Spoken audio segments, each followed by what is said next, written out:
തൻ്റെ സുഹൃത്തിൻ്റെ അച്ഛനു വേണ്ടി ചെയ്ത ഒരു അവയവദാനം. എന്നാൽ അത് ജീവിതം തന്നെ മാറ്റിമറിക്കുമെന്ന് രഞ്ജു ഒരിക്കൽ പോലും വിചാരിച്ചു കാണില്ല.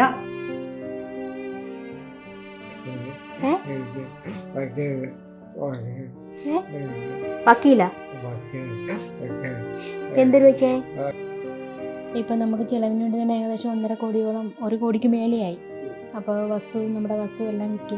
ആ ഓപ്പറേഷൻ തിയേറ്ററിലെ മണിക്കൂറുകൾക്കു ശേഷം ജീവിതമാകെ മാറിയ രഞ്ജു ഇപ്പോൾ ജനമനസ്സുകളുടെ സഹായം തേടുകയാണ്. അത് സുഹൃത്തിനോടുള്ള സ്നേഹം കാരണം കൊടുത്തതാണ്. പക്ഷെ പിന്നെ കൊടുത്തു കഴിഞ്ഞ് പിന്നെ അവരെ കുറിച്ചൊരു അറിവുമില്ല, അവരൊന്നും തിരക്കാനും വന്നിട്ടില്ല ഇതുവരെ. കഴിഞ്ഞ 4 വർഷങ്ങളായി ദുരിതം അനുഭവിക്കുന്ന രഞ്ജു 1.5 വർഷമായി ന്യൂമോണിയ ബാധിച്ച ശേഷം ഒന്ന് എഴുന്നേൽക്കാൻ പോലും പറ്റാത്ത അവസ്ഥയിലാണ്. ഫുഡ് കഴിക്കുന്ന ആളാണെങ്കിൽ സാരല്ല, നമുക്ക് അങ്ങനെ മെയിൻറ്റെയിൻ ചെയ്ത് പോവാം. പക്ഷേ ഇതിപ്പോൾ ഈ പെപ്റ്റാമിൻ പൊടി തന്നെയാണ് മാസം 60,000 രൂപ അത് തന്നെ ആവുന്നുണ്ട്. അപ്പോൾ ആ ചിലവ് നമുക്ക് മുന്നോട്ട് കൊണ്ടുപോകാൻ പറ്റുന്നില്ല. ഇപ്പോൾ വീഡിയോ കാണുന്ന ആരെങ്കിലും ഉണ്ടെങ്കിൽ ആ പെപ്റ്റാമിൻ പൊടി ഒന്ന് സ്പോൺസർ ചെയ്തിരുന്നെങ്കിൽ വലിയ ഉപകാരമായിരിക്കും.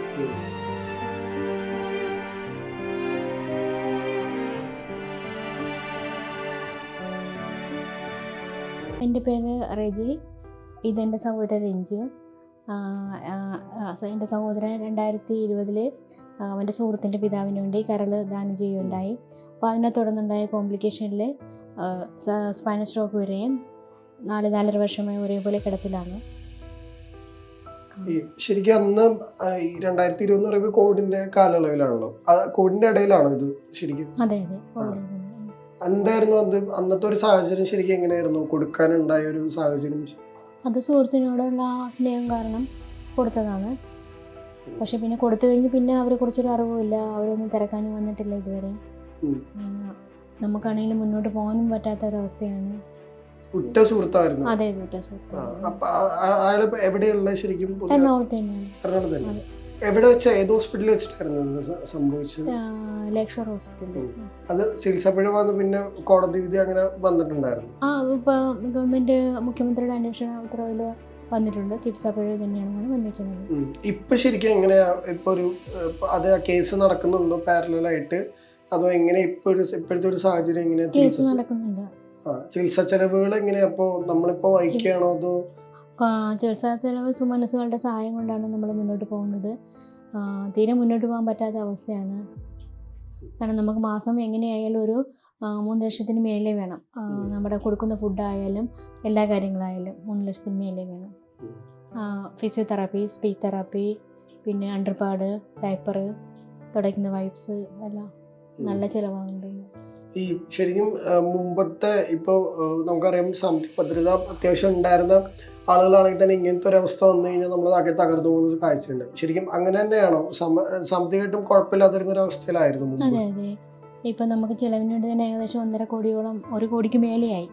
അപ്പോൾ നമ്മുടെ വസ്തു എല്ലാം വിറ്റു. ഇപ്പോൾ ഇവിടെ വാടകയ്ക്കാണ് താമസിക്കുന്നത്. പിന്നെ ചികിത്സയ്ക്ക് വേണ്ടിയുള്ള മുന്നോട്ടുള്ള ഇതിൽ തന്നെയാണ്. ഈ മുമ്പ് എന്തായിരുന്നു ചേട്ടൻ എന്തായിരുന്നു ജോലിയൊക്കെ? പത്രപ്രവർത്തകനായിരുന്നു. അത് കഴിഞ്ഞ് പിന്നെ പുള്ളി ഗൾഫിൽ പോയി. പിന്നെ തിരിച്ച് നാട്ടിൽ വന്ന സമയത്താണ് ഇങ്ങനെ സംഭവിക്കുന്നത്.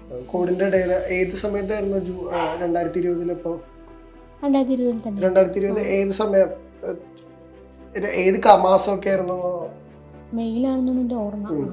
അല്ല, ഈ അത്രയും കോവിഡിന്റെ ഇടയിലൊക്കെ ഇത് കൊടുക്കാൻ ശരിക്കും അന്നത്തെ അത് ഭയങ്കര പോസിബിൾ ആയിരുന്നു അന്നത്തെ അത് കൊടുക്കാനൊക്കെ, ഈ ഓപ്പറേഷൻ കാര്യങ്ങളിലേക്കൊക്കെ വരുമ്പോൾ? കാരണം കോവിഡ് പ്രോട്ടോകോളൊക്കെ അപ്പുറത്ത് നടക്കുന്നുണ്ടായിരുന്നല്ലോ, അപ്പൊ അതിന്റെ ഇടയിൽ തന്നെ ഇത് നടന്നു പോയത്.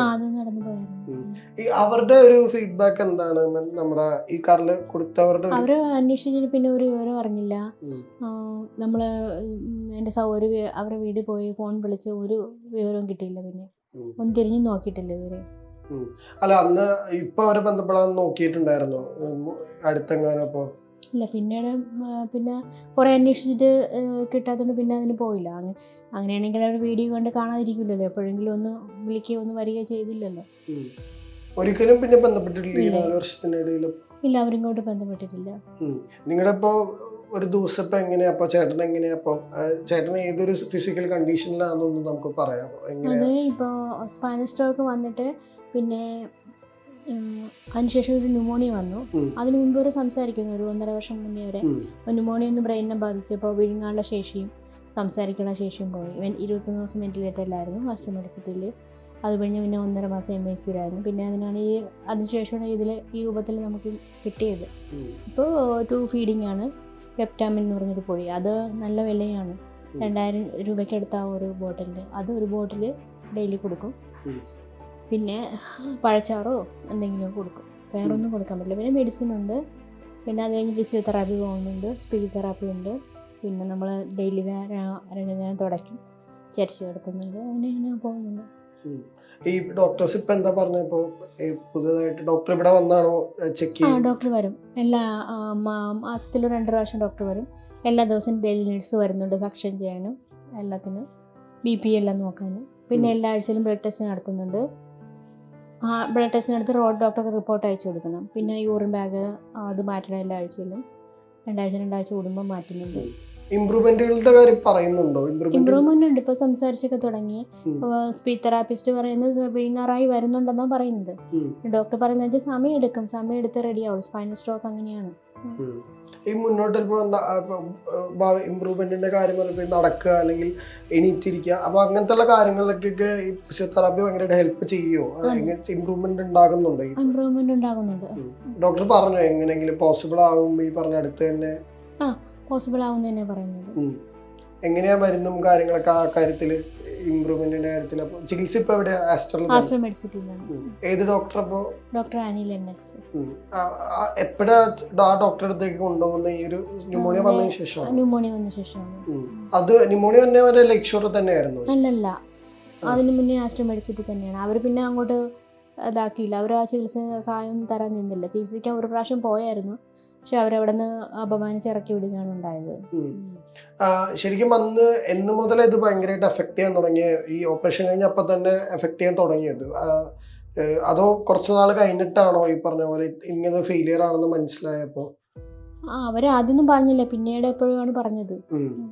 അല്ലെ, ഈ ശരിക്കും ഈ ഓപ്പറേഷൻ വരെ ഓക്കെ ആയിരുന്നല്ലോ, ആള് ഭയങ്കര ഫിസിക്കലി ഓക്കെ ആയിരുന്നല്ലോ. ശരിക്കും എപ്പോ മുതലാ വീക്കായി തുടങ്ങിയത്? ഓപ്പറേഷൻ കഴിഞ്ഞ ശേഷം തന്നെയാണ്. അപ്പൊ സംസാരിക്കുകയൊക്കെ ചെയ്യായിരുന്നു? അപ്പൊ സംസാരിക്കുന്നു. പിന്നെ ന്യൂമോണിയ വന്ന ശേഷമാണ് ഈ സംസാരശേഷി നഷ്ടമായത്. പനി വന്നു, ന്യൂമോണിയ വന്നു, ആസ്പിറേഷൻ ന്യൂമോണിയ എന്ന് പറയും. ഇപ്പൊ നിങ്ങളൊക്കെ എന്താ ചെയ്യുന്നത് അപ്പൊ? ഞാൻ സഹോദരി വർക്ക് ചെയ്യുന്നുണ്ട്. പിന്നെ ഞാൻ വർക്ക് ചെയ്യുന്നു. ഇപ്പോൾ ബ്രദറിന് വയ്യാണ്ടായതുകൊണ്ട് നിർത്തി വെച്ചിരിക്കുകയാണ്, കാരണം എപ്പോഴും ഒരാൾ വേണം. പിന്നെ എൻ്റെ ഹസ്ബൻഡ് നോക്കുന്നുണ്ട്. ഹസ്ബൻഡ് ഇപ്പോൾ ലീവിന് നാട്ടിലുണ്ട്. അപ്പോൾ ഹസ്ബൻഡും ഞാൻ ചേച്ചിയും കൂടെയാണ് ബ്രദറിൻ്റെ കാര്യങ്ങളൊക്കെ നോക്കുന്നത്. നിങ്ങൾക്കപ്പോൾ വേറെ ബന്ധുക്കൾ അങ്ങനെ നാട്ടിൽ നിന്ന് ബന്ധുക്കളെല്ലാം ഉണ്ട്. അവരെല്ലാം സുഹൃത്തുക്കളൊക്കെ രഞ്ജുവിനെ കാണാൻ വരാറുണ്ട്. എവിടെ സ്വദേശം എവിടെയായിരുന്നു? അപ്പോ സ്വദേശം തിരുവനന്തപുരം. അവിടെ വീടും കാര്യങ്ങളൊക്കെ ഉണ്ടായിരുന്നു? അതെല്ലാം വിട്ടായിരുന്നു. ചേട്ടൻ മാരീഡ് ആണോ? അതോ? അല്ലല്ല, മാരീഡ് അല്ല. അപ്പോൾ ഇത് സംഭവിക്കുമ്പോഴത്തേക്കും ഈ ചികിത്സ ചെലവ് സംഭവിച്ചെന്ന് പറഞ്ഞു. പിന്നെ ഇപ്പോൾ 4 വർഷത്തോളമായി. ഇപ്പോൾ സഹായങ്ങളൊക്കെ ഏത് ഭാഗത്തുനിന്ന് ശരിക്കും വന്നിട്ടുണ്ടായിരുന്നു ഈ ഒരു 4 വർഷം? നമ്മളിങ്ങനെ വീഡിയോ ചെയ്യുമ്പോൾ സുമനസുകളുടെ സഹായം കൊണ്ടാണ് മുന്നോട്ട് പോകുന്നത്. അല്ല, ഇത്രയും ഭാരിച്ച ചികിത്സാ ചെലവ് നമുക്ക് താങ്ങാൻ കഴിയില്ല. ഫുഡ് കഴിക്കുന്ന ആളാണെങ്കിൽ സാരല്ല, നമുക്ക് അങ്ങനെ മെയിൻറ്റെയിൻ ചെയ്ത് പോവാം. പക്ഷേ ഇതിപ്പോൾ ഈ പെപ്റ്റാമിൻ പൊടി തന്നെയാണ് മാസം 60,000 രൂപ അത് തന്നെ ആവുന്നുണ്ട്. അപ്പോൾ ആ ചിലവ് നമുക്ക് മുന്നോട്ട് കൊണ്ടുപോകാൻ പറ്റുന്നില്ല. ഇപ്പോൾ വീഡിയോ കാണുന്ന ആരെങ്കിലും ഉണ്ടെങ്കിൽ ആ പെപ്റ്റാമിൻ പൊടി ഒന്ന് സ്പോൺസർ ചെയ്തിരുന്നെങ്കിൽ വലിയ ഉപകാരമായിരിക്കും. അല്ല, ശരിക്കും ഈ ചേട്ടൻ തിരിച്ചു വന്ന അല്ലെങ്കിൽ പുറത്തുനിന്ന് തിരിച്ചു വന്ന ആ ഒരു കാലയളവിലായിരുന്നു ഇത് ശരിക്കും ഇതെങ്ങനെ ഇതിൻ്റെ ഒരു ഡിസ്കഷനൊക്കെ തുടങ്ങുന്നത്? ഇത് ഈ ഒരു ഓപ്പറേഷനും അല്ലെങ്കിൽ ദാനം ചെയ്യാമെന്നുള്ള കാര്യങ്ങളൊക്കെ ഒരുപാട് നാൾ മുമ്പേ സംസാരിച്ച് വെച്ചിരുന്നതായിരുന്നോ? സംസാരിച്ചായിരുന്നു, പക്ഷെ നമ്മളൊന്നും ആദ്യം സമ്മതിച്ചില്ല. പിന്നെ അവൻ്റെ ഒരു ഒറ്റ നിർബന്ധത്തിന് ആണ് ചെയ്തത്. അയാള് പിന്നെ അയാൾ ഒരിക്കലും ഇല്ല വന്നിട്ടില്ല. പേര് പറ. അവന് പഴയ കാര്യങ്ങളൊക്കെ പറഞ്ഞാൽ സങ്കടം വരും. പറഞ്ഞോ മോനെ, പറഞ്ഞോ, പേര് പറ രഞ്ജു. അവന് ഇഷ്ടമാണ് സംസാരിച്ചോണ്ടെങ്കിൽ ഇപ്പൊ നിങ്ങളുടെ 100 കാര്യം. എല്ലാരും കുറെ പേര് കാണാൻ വന്നോ ചേട്ടാ? പറഞ്ഞോ, കാണാൻ വന്നോ കുറെ പേര്? കഴിഞ്ഞ പ്രാവശ്യം ഒരാൾ വന്നപ്പോൾ ഇതുപോലെ സംസാരിച്ചപ്പോൾ പിന്നെ സങ്കടമായി. പഴയതൊക്കെ പറഞ്ഞ് നമ്മൾ റെഡിയാവൂലേ? തിരിച്ചു വരില്ലേ? പത്രത്തിൽ പോകണ്ടേ നമുക്ക് റിപ്പോർട്ട് ചെയ്യാൻ? പത്രത്തിൽ പോകണ്ടേ? നമുക്ക് ജോലി ചെയ്യാൻ പോകണ്ടേ? റിപ്പോർട്ടറായിട്ട് പോകണ്ടേ? ഏത് പത്രത്തിലായിരുന്നു? ജന്മഭൂമിയിൽ, പിന്നെ മനോരമയിൽ അല്ലേ, കേരള കൗമുദിയിൽ, പിന്നെ ഏതാ മംഗളം എന്താണ് വന്നിടത്ത് പറഞ്ഞ മംഗളത്തിലൊക്കെ ഉണ്ടായിരുന്നത്. ആ. എന്തു പിന്നെ ചേട്ടാ ചേട്ടാ സങ്കടം പറഞ്ഞ സങ്കടം പറഞ്ഞ ചേട്ടാ തിരിച്ചു പോട്ട് വരണ്ട പോട്ട് നമുക്ക്. പോട്ട് മുഖത്ത് നോക്കി സങ്കടം പറഞ്ഞ പോട്ടെ, നമ്മളെല്ലാം റെഡിയായി തിരിച്ചു വരുമല്ലോ. ഡോക്ടേഴ്സ് വരുമ്പോഴത്തേക്കും ആളെങ്ങനെ റെസ്പോണ്ട് ചെയ്യുന്നുണ്ടോ? റെസ്പോണ്ട് ചെയ്യുന്നുണ്ട്. ഫിസിയോതെറാപ്പി സെഷനിലൊക്കെ എങ്ങനെയാ ഫിസിക്കലി ശരിക്കും ഭയങ്കരമായിട്ട് വേഴ്സൺ ആയത് ഏതൊരു കാലത്തായി? ഈ ഒരു 1.5 വർഷത്തിലാണോ ഫിസിക്കലി? അല്ലെങ്കിൽ അവൻ നന്നായിട്ട് സംസാരിക്കുമായിരുന്നു, കൈ കൊണ്ട് ഫുഡ് എല്ലാം ഒരു വിധമാതിരി കഴിക്കുമായിരുന്നു. അപ്പൊ ന്യൂമോണിയ വന്ന ശേഷം തീരെ അങ്ങ് അതായിപ്പോയി, ഓപ്ഷനായിപ്പോയി. പുറത്തേക്ക് കൊണ്ടുപോകാൻ അങ്ങനെ വീൽ ചെയർ സഹായം അങ്ങനെ കൊണ്ടുപോകാറുണ്ട്. പക്ഷെ ഇപ്പൊ അവന് പേടി. നേരത്തെ എല്ലാം കൊണ്ടുപോകാറുണ്ട്, പക്ഷെ ഇപ്പൊ അവന് എല്ലാത്തിനോടും ഒരു ഇതാണ്. ഇപ്പൊ ഈ TV അല്ലാതെ വേറൊരു ജീവിതം അവനില്ല. എപ്പോഴും സിനിമ കണ്ടുകൊണ്ടിരിക്കും, ഈ 4 ചുവരിൽ തന്നെ കണ്ടിരിക്കും. അല്ലെങ്കിൽ അവൻ പോകുമായിരുന്നു. ഇപ്പൊ ഒന്നിനോടൊരിതില്ല. ബാത്റൂം സൗകര്യമൊക്കെ എങ്ങനെയാ? ഒരാളെ പിടിച്ച് കൊണ്ടുപോകണം എങ്ങനെയാ? ഇല്ല, നമ്മളല്ലാതെ മോഷണല്ല, അല്ലാതെ എടുക്കുക ചെയ്യുന്നത്. ഡോക്ടറെ കുളിപ്പിക്കണ കാര്യം അങ്ങനെയൊക്കെ വരുമ്പോഴത്തേക്ക് ഇല്ല, കുളിപ്പിക്കാൻ പാടില്ല, ന്യൂമോണിയ വന്ന ആളല്ലേ. പിന്നെ നമ്മൾ തുടച്ചെടുക്കും, തലയെല്ലാം അല്ലാതെ കഴുകിയെടുക്കും. എന്താ മോനെ മുഖത്തോട് നോക്ക്. സങ്കടപ്പെടണ്ട, പോട്ട് പോട്ട്, നമുക്കെല്ലാം ശരിയാവും. നല്ല മോനും നല്ല മക്കളല്ലേ, നല്ല 2 കുടുംബങ്ങളല്ലേ. നോക്ക് മോനെ, പേരൊക്കെ ചോദിക്കുക അവരടുത്ത്.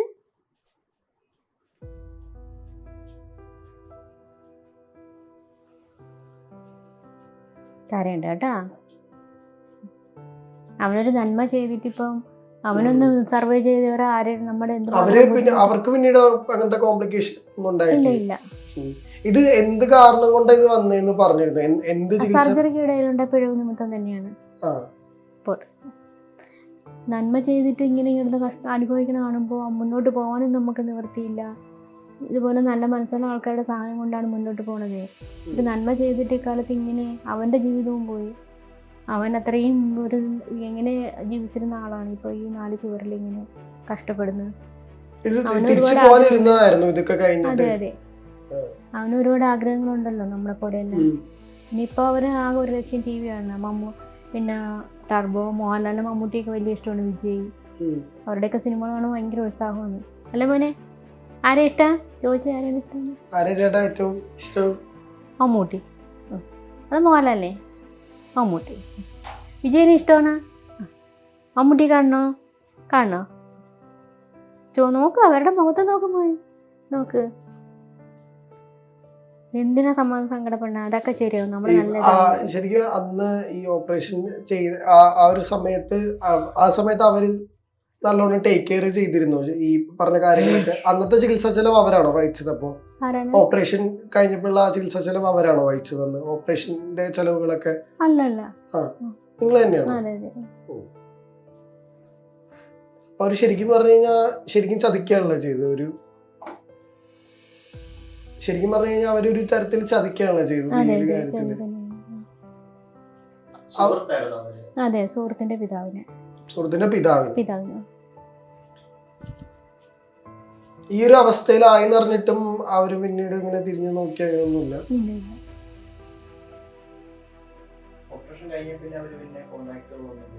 ഇല്ല, ഒന്നും ചെയ്തിട്ടില്ല.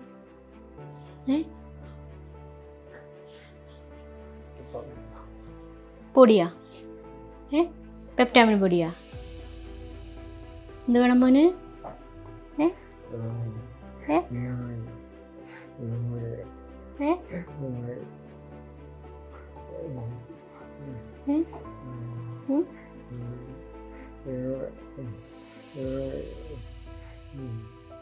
വരാ സിനിമ വയ്ക്കാനാ?